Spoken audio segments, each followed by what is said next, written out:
ვესალმები სინდისის პატიმრებს. პირველ რიგში მინდა დავიწყო ყველაზე მნიშვნელოვანი მილოცვით დღეს გიორგი ჩიკვაიძის დაბადების დღეა და მინდა მას მიულოცო ის ყველაზე გუშინდელ და დღევანდელ იუბილარებს, კი ბატონო. გუშინ ამ დროს დღევანდელი დავიწყებ და რა თქმა უნდა კი ბატონო.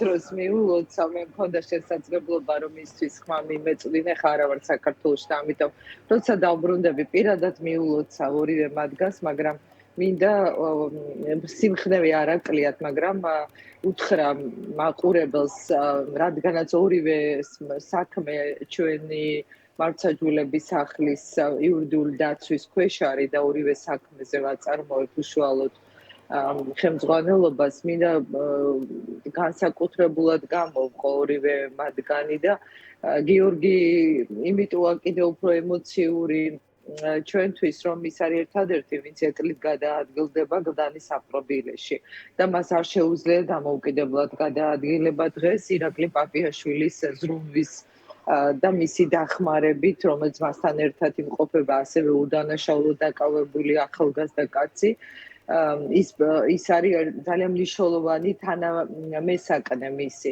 და გიორგის სხვა შორის რომელიც ჯანმრთელი შევიდა ციხეში და დღეს აი ამ მდგომარეობაშია შინაგანად არის ძალიან ძლიერი, ძალიან მხნე და შესაშურად გადამდები ოპტიმიზმით მისი წერილიც ამაზე მეტყველებს და ძარწმუნებული ვარ ის სიმართლე რომელიც მას აქვს რომლითაც ის გამოდიოდა საბედულად ასე თავდაუზრგავად ასე უკან დაუხევლად და იყო თავისუფალი და ევროპული საქართველოს დამცველი ისე როგორც ყველა სინდისის პატიმარი რომელიც დღეს ციხეშია ანდრო ჭეჭინაძე რომელიც გუში 30 რიცხვში 30 წლის გახდა რა საოცარია აი ეს ადამიანები არიან სიმბოლო თავისუფლების გამარჯვების მომავალი ძლიერი საქართველოს და მე განსაკუთრებით მინდა მათ აი აქედან მივესალმო და რა თქმა უნდა პირადადაც როცა დავბრუნდები ვინახულებ ანდროც გიორგიც ირაკლიც ონისეს და სხვაებიც არიან სამაგალითოები ჩვენთვის ზია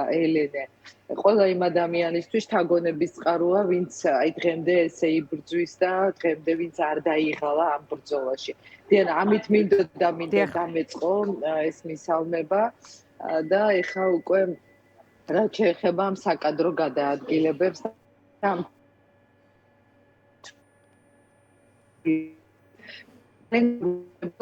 აბსოლუტური და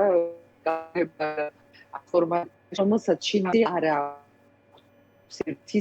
ეს არის შიდა აი ფრაგმენტულად ნაჩქარევად აი უცებრო ადამიანი გაბრაზდება და იტყვის ეხლა ეს არ დამანახო და ეხლა ეს მოაშორე და ეს მდინარაძის მიმართ გამოხატული აგრესიის და ბრაზის გაგრძელება როგორც ჩანს აი ესე სპონტანურად მიღებული გადაწყვეტილებაა რომ მოდი აბა იმას რა უყოთ ეს ad გადავიყვანოთ ეს ცოტა ხნით სად დავაკავოთ აი ზუსტად ასე გაუგებრა და არასახელმწიფოებრივად მიღებული გადაწყვეტილებაა. იმიტომ რომ შეუძლებელია შენ სექტემბრამდე ერთი თვე და ერთი კვირა. ხო, რომ კონკრეტული თარიღი რომელიც დასახელდა და თქვენს რომ ეხლა ცოტა ხანი დავნიშნოთ ამ 36-27 დღით დინარაძე ამ სამინისტროს შემდეგი სამინისტრო უნდა გაუქმდეს შემდეგ პარლამენტს შევაცვლებინებთ კანონს ახალ სამინისტრო შევაქნევინებ დავარქმევთ მასაც სახელმწიფო მინისტრის თანამდებობას და მე გადმოვიყვანთ იქ აი ესეთი გადაწყვეტილება არ ვიცი ესეთი ოდიოზური არასახელმწიფოებრივი რომ შენ ჯერ უწყება უნდა მოიფიქრო იქ მომავალში ამბობ რა იქ უნდა დავნიშნო სადაც ახლა ნიშნავი ის ისედაც ორ თვეში აღარ უნდა იყოს მოკეთ რასაჩქარო იყო ანუ ორი თვე არ ითმენდა რატომ არ ითმენდა სექტემბრამდე არის საინტერესო აი ეს მაგ ლოგიკა ჩვენ ვერ გამოვიცნობ დიახ ამას ერთი ახსნა აქვს მე რაც ვთქვი ჩვენ გვინდა რომ რაღაცაერად რაციონალურად მივყვეთ გადაწყვეტილებებს რომ ჩავიხედოთ სიღრმეში და დავინახოთ ნორმალური ასაზრისი არ აქვს შინაარსი ამას ეს არის აი როგორც გითხარ ფაცი-ფუცით ეხლა რომ გაბრაზდება ბიძინა ივანიშვილი და როგორც თქვა დინარაძეზე ხა მოაშორეთ ეს აქედან და საჩქარო ჩინმედლებით აიხუნძლა და წამოვიდა და უცებ სადღაც მოუძებნეს ადგილი. ანუ ორივე ჯერზე ეს მოგონილი თანამდებობები არის ივანიშვილის ბრაზის პასუხი?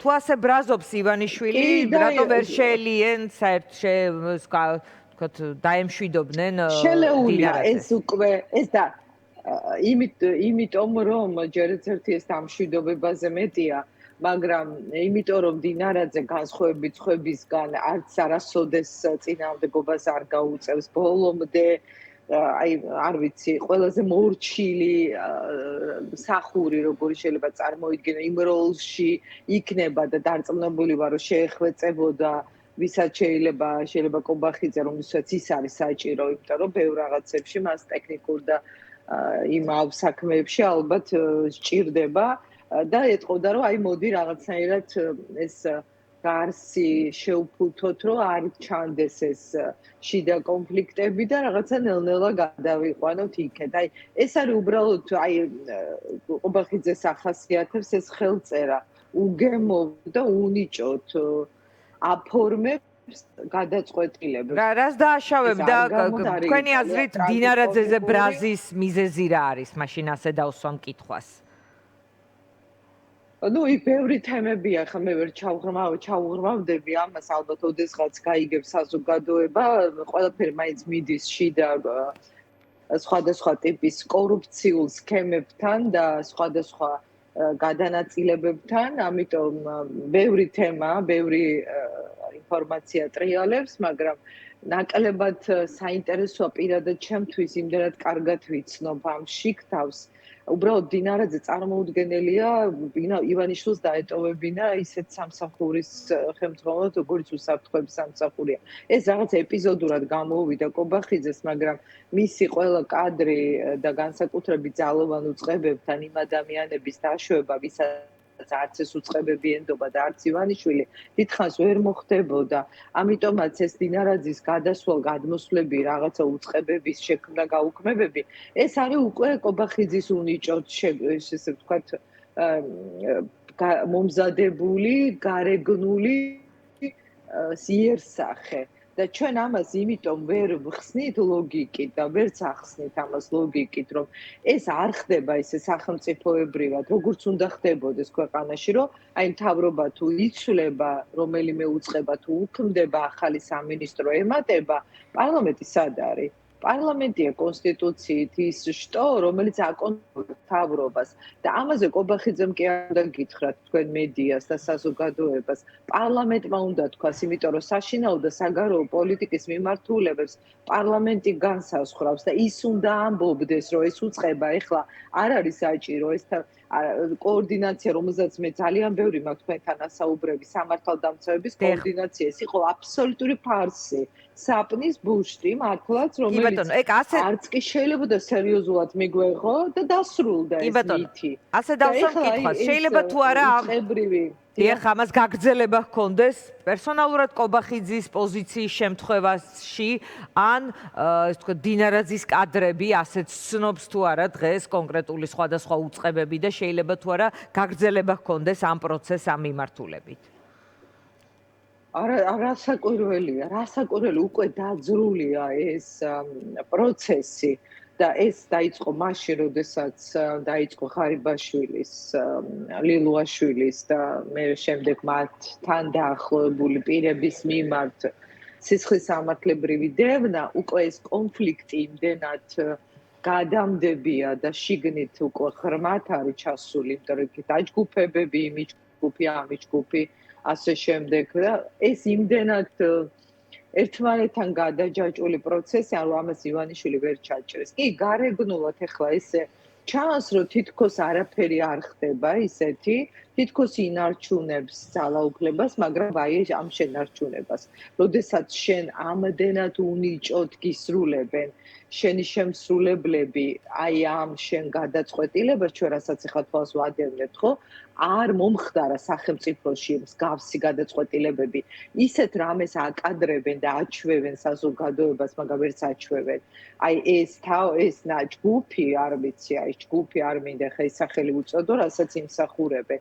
როგორც სახელმწიფოებრივი არსებობის პერიოდში საქართველოს ისტორიას არ ახსოვს, იმიტომ რომ ყველაფერს სხვათა შორის პირველ რიგში ფორმას აძლევენ. შეიძლება შინაარსი ბევრჯერ იყოს ისეთი, რომელიც არ იყოს თქვა გასაგები და პოპულარული, მაგრამ ფორმაა ძალიან მნიშვნელოვანი, როგორ აწვდის საზოგადოებას. ეს რა არის? ვის გაუგია არ შექმნილ უწყებაში წიანს არ ამბობ იქ დავნიშნავ, იმ უწყებას მოვიფიქრებ, ეხლა აქ ერთი თვით გავუშვებ. იქნებ პარლამენტი აპროტესტებს, იქნებ ჩააგდოს ეს კანდიდატურა? იქნებ. კი ბატონო, ეკა, დიდი მადლობა. ეს აი ფორმალობების დაცვაც რო არ ხდება, აი ამით დავასრულებ. ეს ნიშნავს იმას, რომ სახელმწიფოებრივი საინტერესო აქცენტი იყო, კი ბატონო. ისე გაამწესეს წინ არა და პარლამენტის განხილვაკ, იქნებ, მადლობა. კი ბატონო. ეკა, დიდი მადლობა. არ არსებობს ინსტიტუტების სამწუხაროდ. მადლობა ეკა ბესელიას, რომელიც გვერდთვებოდა